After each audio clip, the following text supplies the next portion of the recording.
はい、私三浦璃来の人生のサウンドトラック、1曲目は緑黄色社会のシャウトベイビーという曲を選んできました。今日は陸流の2人から届いた胸がじんわり温かくなるありがとうの物語です。氷の上で世界一になった三浦璃来さんと木原龍一さん。けれど、その道の途中には思うように練習できない日、気持ちが沈んでしまう日、未来が見えにくくなる日もありました。そんな時、三浦さんの心をそっと支えてくれたものがありました。それが緑黄色社会の楽曲、シャウトベイビーでした。それでは、美味しい黒糖まんじゅうでも片手に、ゆったりとご覧ください。涙で伝えた感謝。7月4日放送の日本テレビ系ザ・ミュージックデイ2026で、三浦さんは自分を支えてくれたアーティストとして緑黄色社会の名前を挙げました。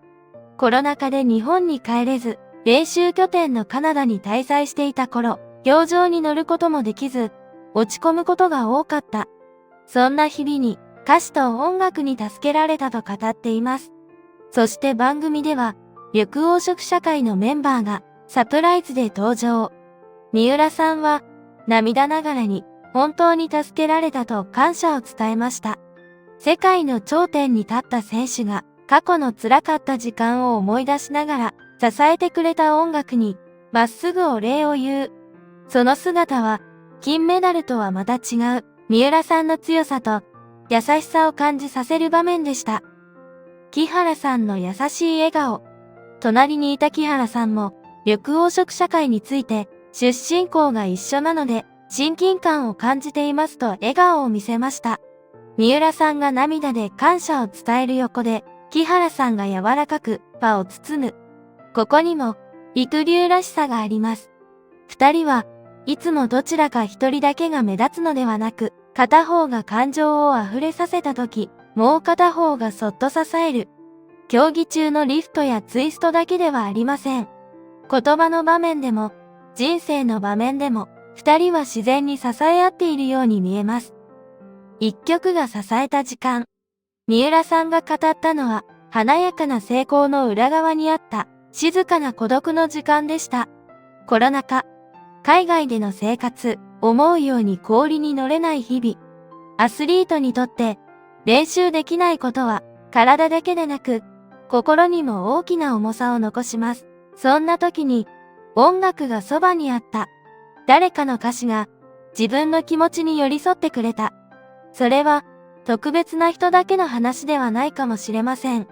私たちにも、しんどい時に何度も聴いた曲、理由は説明できないけれど、涙が出た歌、背中を押してくれたメロディーがあります。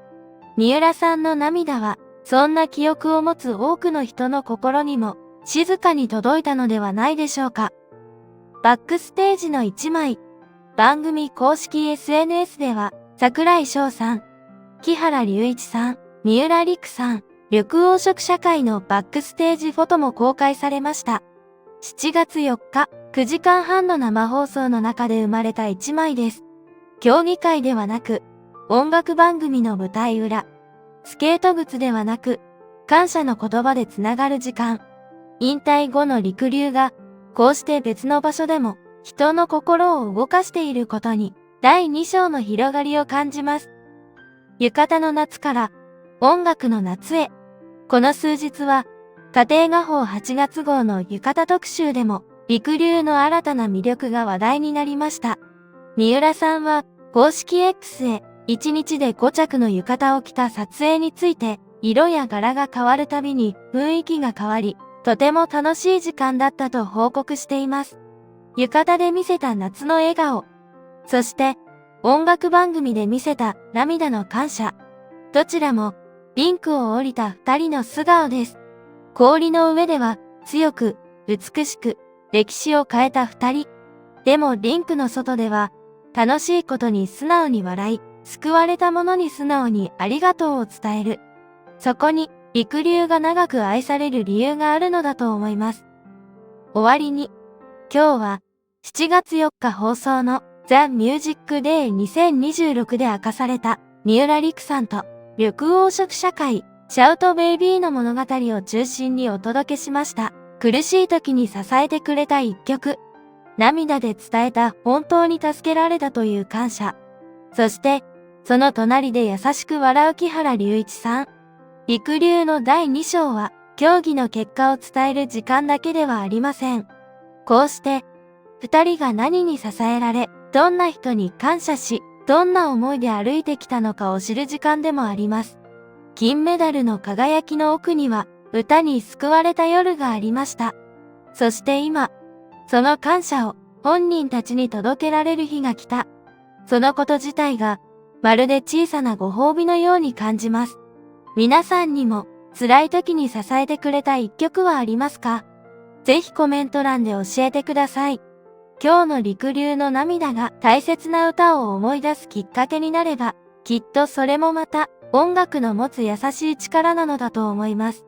この動画は世界中の陸流ファンへ33言語の字幕付きでお届けしています。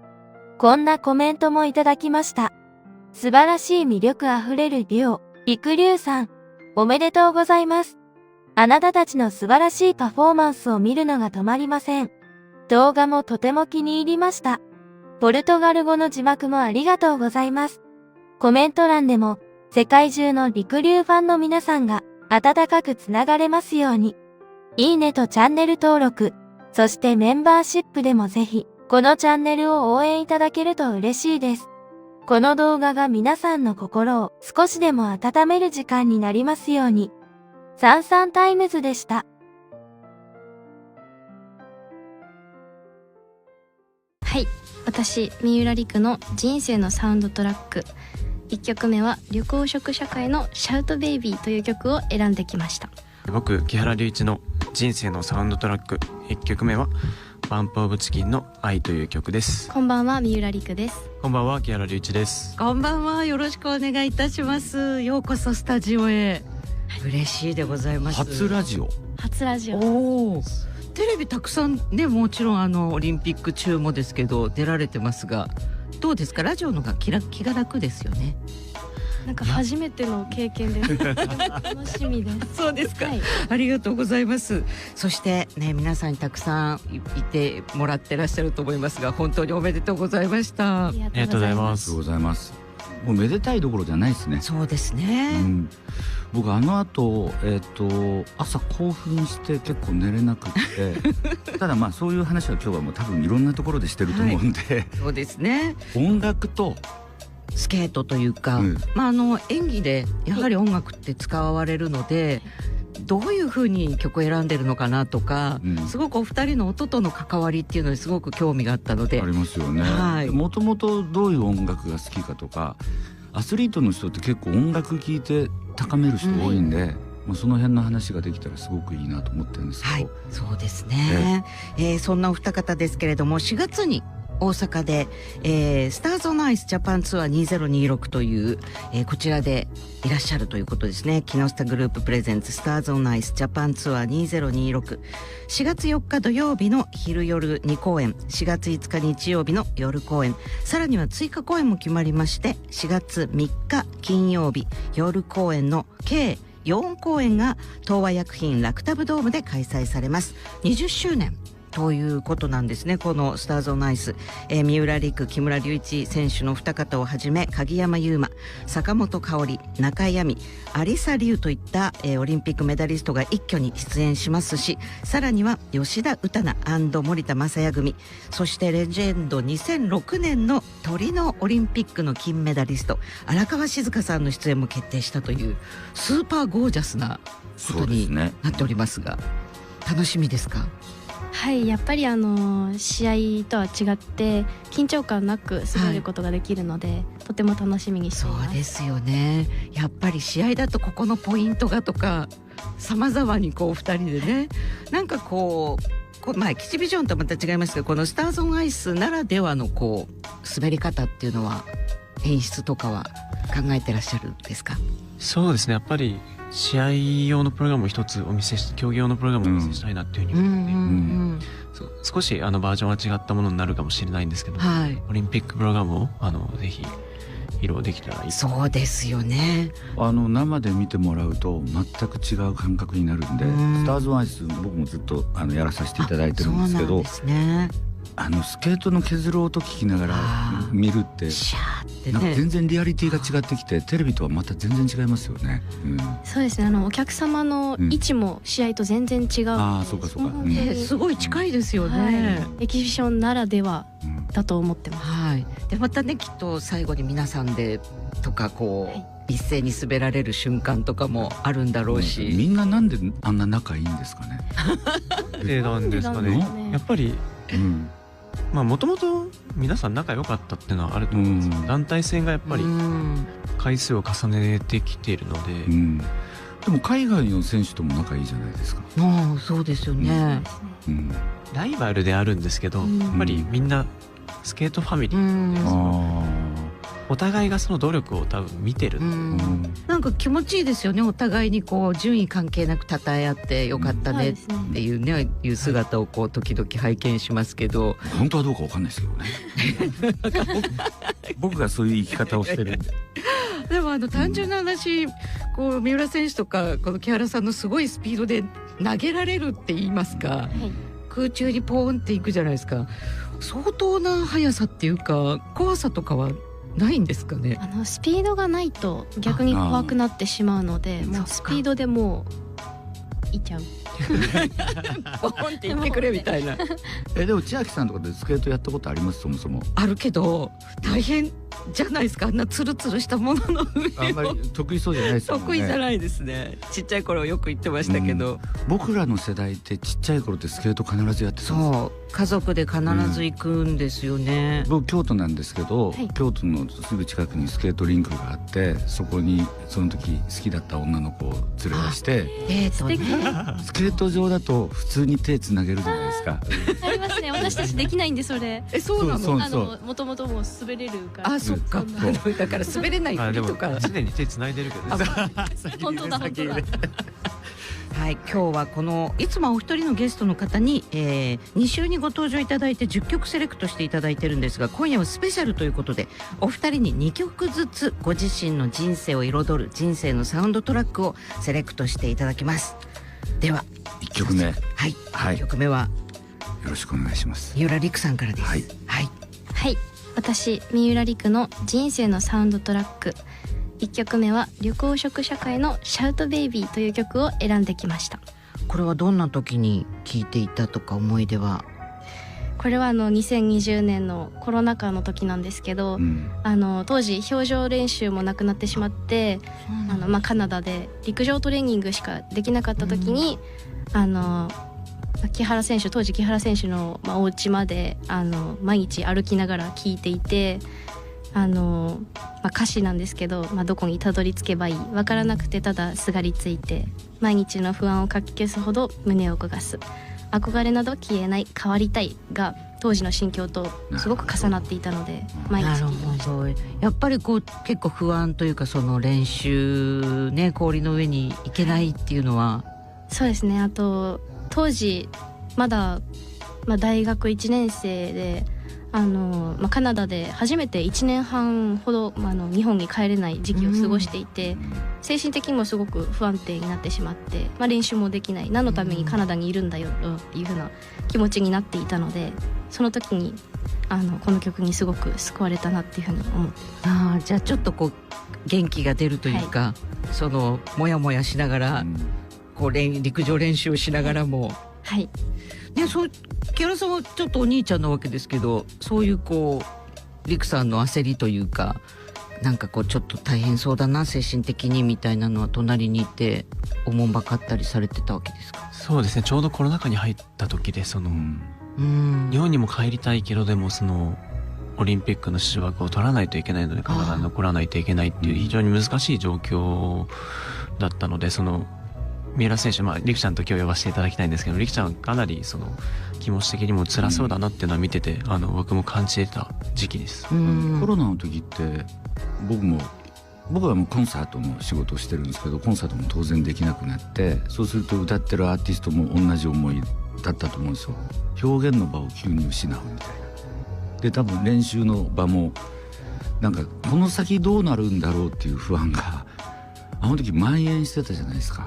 ね、なんかね、すごい全体多分全世界的にでそこからみんながなんとかポジティブになろうとこうね、でもそれで割と僕救ったのは音楽だと思うんですよね。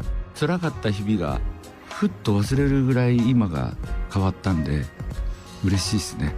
でもあれがあったから今があるとも思うし、そう思います。ね、つながってますね。じゃあ緑茶聞きましょうか。はい、はい、それでは聞いてください。緑黄色社会でシャウトベイビー。いつもと違う髪の匂い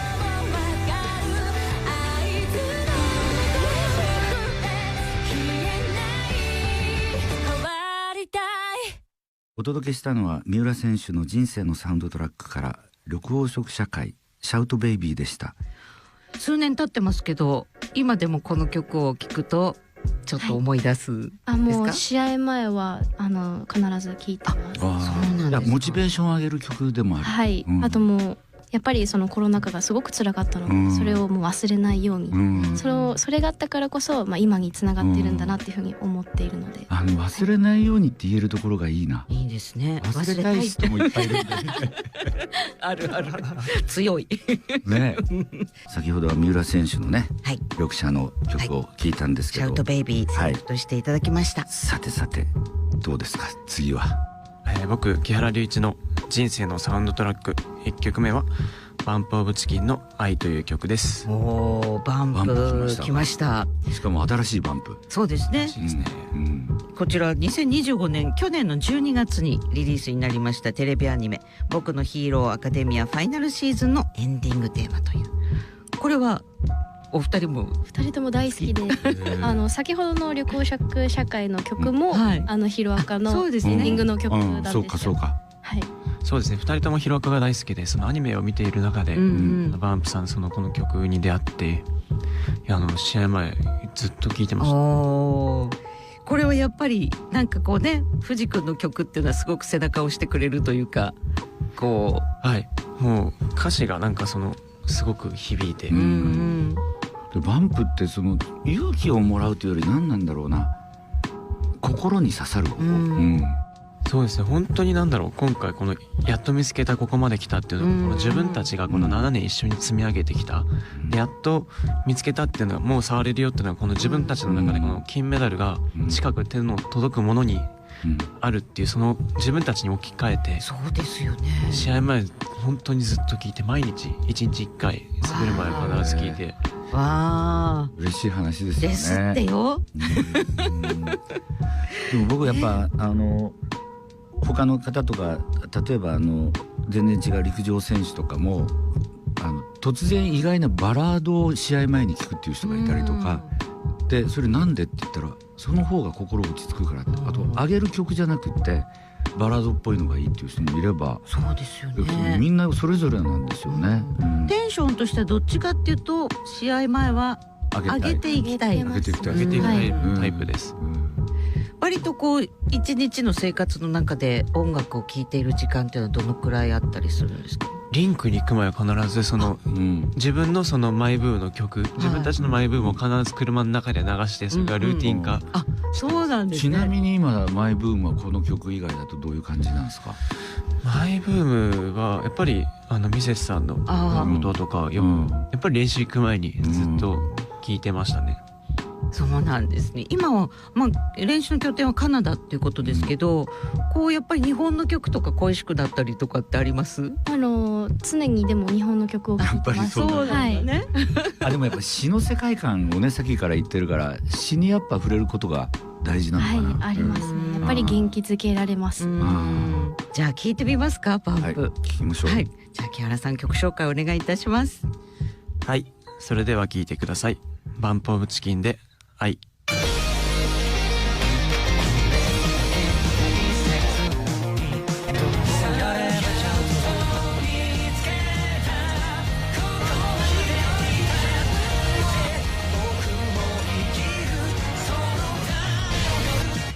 お届けしたのは木原選手の人生のサウンドトラックからバンプオブチキン愛でした。なんか今曲を聴きながら木原さんはぱりとこう好きなものがあったらそればっかり聴いちゃう。いつもやっぱり気に入ったらずっと同じ曲を流してしまうので、その練習に行く前にその音楽を流すんですけど、はい音楽が同じっていうのはその曲ばっかり流すってことなんでまあそうですね、その曲がすか。ちょっとうざいですよリピねートです。なんか他の曲と合わせてローテーションだったら全然いいんですけど、まあでもハンドル側に音楽操作がついてるリキちゃんが変えても僕が戻せるようになってるので、主導権がそこである主導権が僕にあります。なるほどなるほど。でリクさんはどういうこう聴き方のスタイルなんですか？私でも自分で操作できないので、はい、あ、そっか。こちらが主自分が主導権を握ってます。車の中では僕が強いです車の中だけ。中だけそんなことないよ。ね、というでもすごく音楽たくさん聴いてくださっているお二人ですけども、では続いては三浦璃来さんの人生のサウンドトラック2曲目でございます。はい、私三浦璃来の人生のサウンドトラック2曲目は KD ラングのハレルヤという曲です。ここが意外でしたね。やはりカナダに行かれてるからケイディ・ラングなのかなという、カナダを代表する、はい、シンガーソングライターですけど、はい、私たちの2021年から2022年のショートプログラムでこの曲を使わせていただいていて、初めて世界と戦えるという自信が持ってた時のプログラムの音楽となっているので、今回選ばさせていただきました。ね、これね、要するにスケートとか、やる時の曲の選び方って誰がどういうふうにどんな感じでやってるんですか？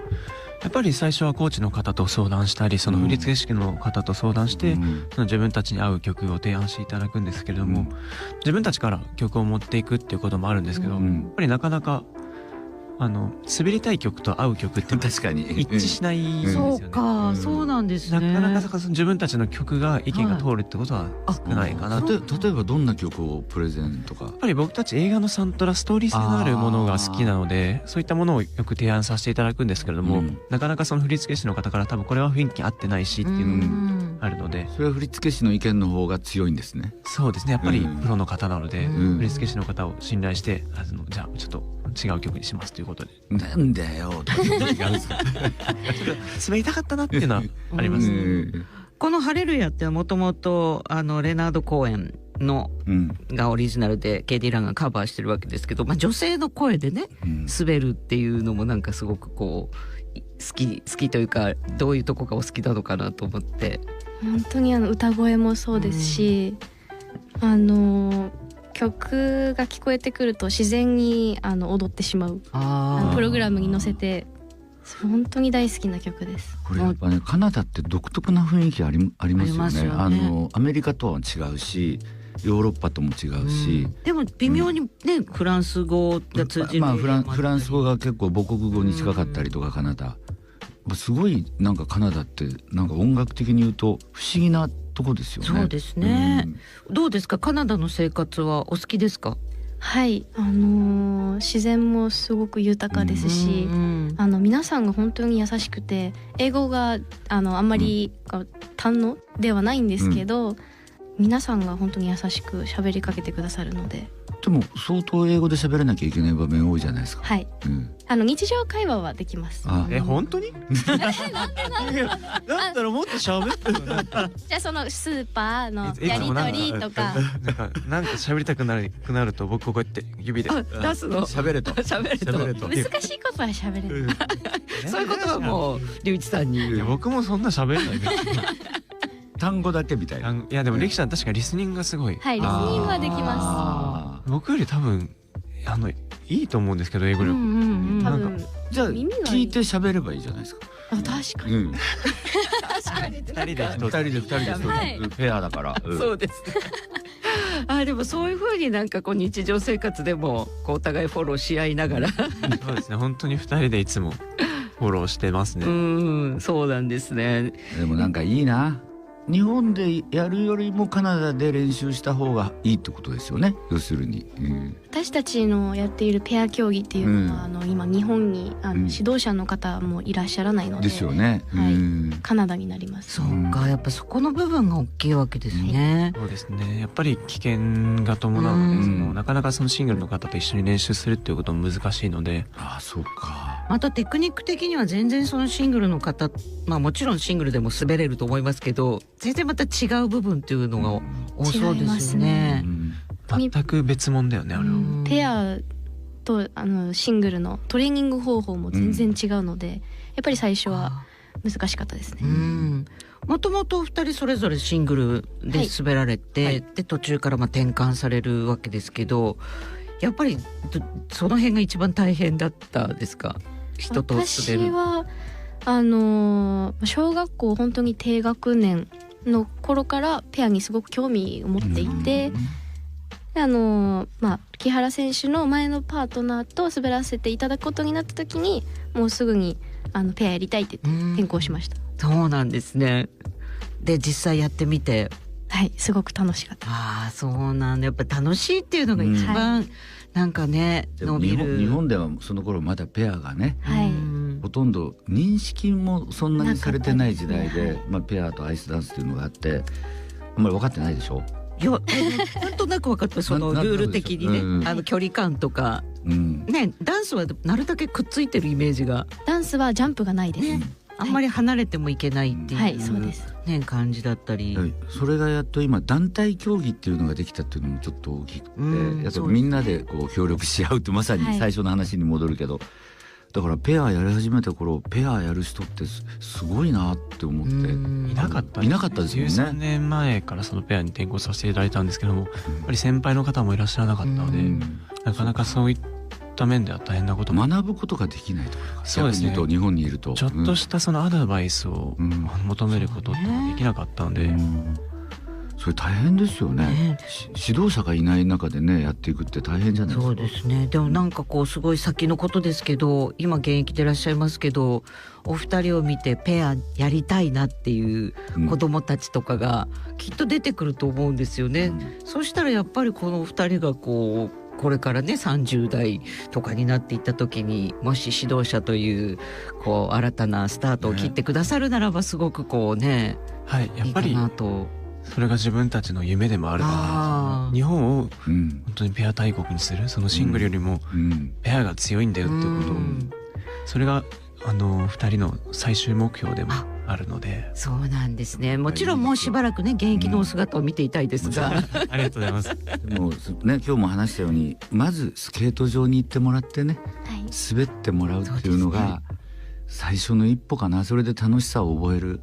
で僕らが邪心が多いから彼女を連れて手をつなぐっていう理由で言ってるんだけど、でもそれもそれでいいですよね。でもそれでいいと思います。それでいいですよね。そしたらペアになってるじゃないですか、すでに。もう手つないでるんでね。手つないで。すいません。いや全然いいと思いますよ。急に昔のことを覚え出した。なんかフラッシュバックしちゃった。フラッシュバックしちゃって。じゃあここで三浦選手にご紹介いただきたいと思います。曲紹介よろしくお願いします。はい、それでは聴いてください。KD ラングでハレルヤ。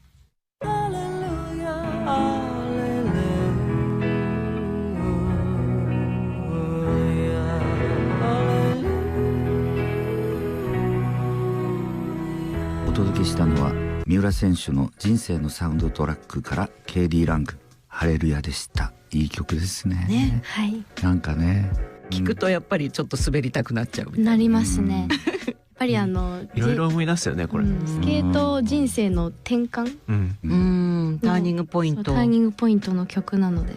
私たちいけるなって思うのはどんな瞬間だったんですか、このプログラムでってさっきおっしゃってた。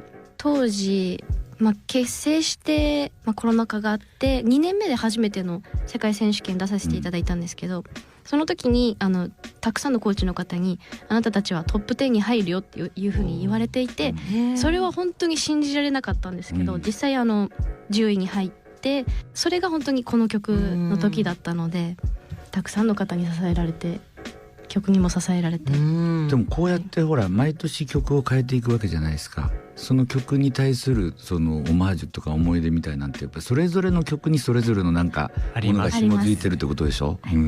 全ての曲にその一つ一つの思い出が詰まってますね。ということでお知らせの後は木原選手の人生のサウンドトラック2曲目を伺います。今夜は陸流ペアこと三浦璃来選手と木原龍一選手をお迎えしてお二方の人生のサウンドトラックについてお伺いしております。続いては木原選手の2曲目のセレクトを伺いたいと思います。どんな曲でしょうか？はい、僕木原龍一の人生のサウンドトラック2曲目はアンドレア・ボチェリのついに自由にという曲ですね。これはもう今回皆さんもご存知の曲ということになりますけれども、はい、やっぱり選んでいただいたのはそうですね。この曲っていうのは初めて自分たちでその振付師の方に滑りたいっていう強い意志を示して、一番最初は違う曲で振り付けが進んでいたんですけれども、やっぱり自分たちはこの曲で滑りたい、これが夢だったので、やっぱりこのオリンピックでこの曲を滑るっていうのを諦めきれなかったので、振付師の方、コーチの方にもう一度お願いして振り付けをもう一度作り直していただいて。それでどのくらいの期間でオリンピックに至るわけですか？その曲変えて作り、振り付けは5月だったんですけど、その振り付けを進めていく中で、やっぱりその一番最初にいただいた曲っていうのが自分たちの中でちょっと違うかなっていう思いがあって、その中でやっぱりこのついに自由にっていうのはやっぱり絶対滑りたいっていうことで、結構ここせめぎ合いがあるわけですね。そうですよね。だからね、下手したらオリジナルの人もいるわけじゃないですか。そうですね、いずれはオリジナルとかも滑ってみたい。いや、このバージョンがすごいアンドレア・ボチェリさんの曲で滑りたいっていうふうに、そこはこうミラノだからとかそういうのはあったわけですか？っていうのも少しありました。やっぱり会場の観客の皆様にそのイタリア語だとやっぱり盛り上がっていただけるかなっていう思いもあったので、競技なんだけどお客さんがこう拍手したり盛り上がるってすごく面白いなっていうのを前から思っていて、ああいうのはこうやっぱり滑っててこう嬉しいですよね。はい、本当に会場の熱がそのまま伝わるので、滑っていてもすごく心から楽しく滑ることができました。イタリアの観客っていうのはやっぱ盛り上がる人種の人ですよね。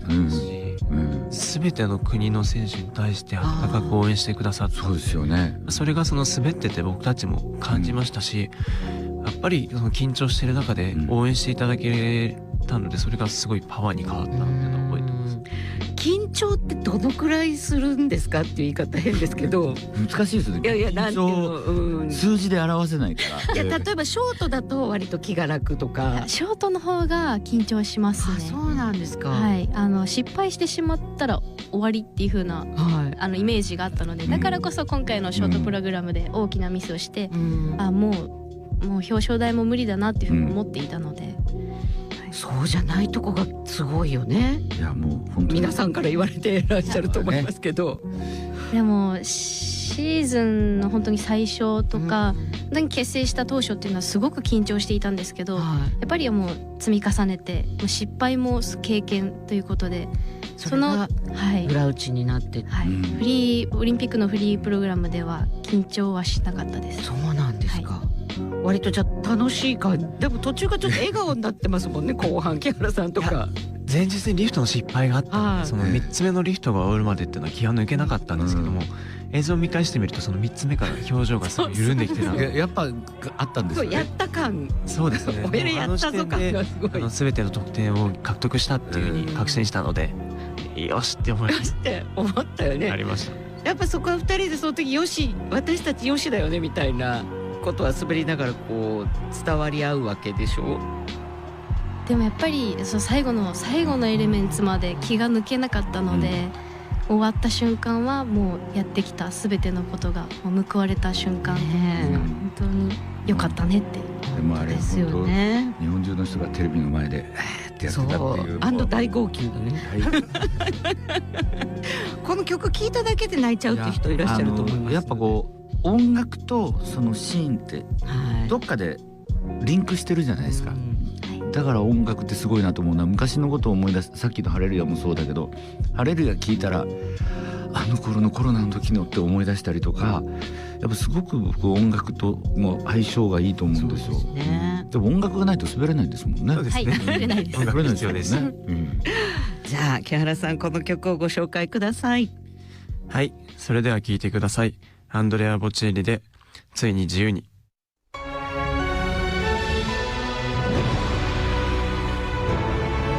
Era dentro te soltanto un sogno ogni attimo,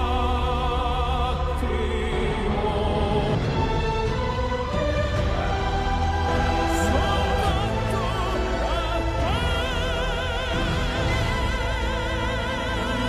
お届けしたのは木原選手の人生のサウンドトラックからアンドレア・ボッチェリついに自由でした。